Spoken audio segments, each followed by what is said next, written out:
যদি সরকার এতদিন চোখ দিত তাহলে কিশোরগঞ্জের ভাগ্য পরিবর্তন হয়ে যেত। আমরা দেখেছি গত 17 বছর ধরে নাকি 15 বছর ধরে একজন এমপি ছিল, নাম হলো মুজিবুল হক চূর্ণ। এইটা একটা শীর্ষ সন্ত্রাসী। এই শীর্ষ সন্ত্রাসী কিশোরগঞ্জবাসীকে এমন কোন যন্ত্রণা নাই যে যন্ত্রণা সে দেয় নাই। আল্লাহ কিশোরগঞ্জবাসীকে মুজিবুল হক চূর্ণ থেকে উদ্ধার করেছে। সাথে সাথে মুজিবুল হক চূর্ণর যে গডফাদার ছিল শেখ হাসিনা, তার থেকেও আমাদেরকে উদ্ধার করেছে। কিন্তু দুঃখের বিষয়, কিশোরগঞ্জে আলেম ওলামা অনেক বেশি, বিশেষত ময়মনসিংহ অঞ্চলে।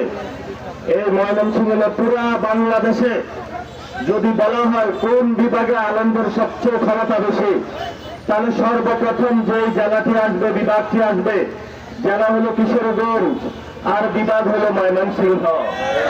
এটা আলহামদুলিল্লাহ করবেন আপনারে।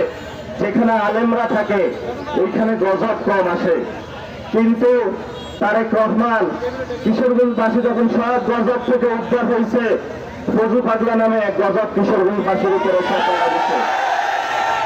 এই কিশোরগঞ্জে কিছু বিচ্ছিন্ন সন্ত্রাসী গোষ্ঠী আওয়ামী লীগ এখন অবস্থান করছে। এই সন্ত্রাসী গোষ্ঠীর মুখপাত্র হিসেবে হলো এই ফজলুর রহমান কাজ করছে।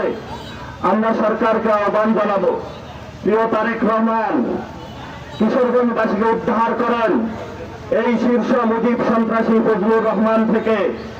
এই সন্ত্রাসী জেলায় কিশোরগঞ্জবাসী অতিষ্ঠ, কিশোরগঞ্জবাসীর মান মর্যাদা চলে যাচ্ছে।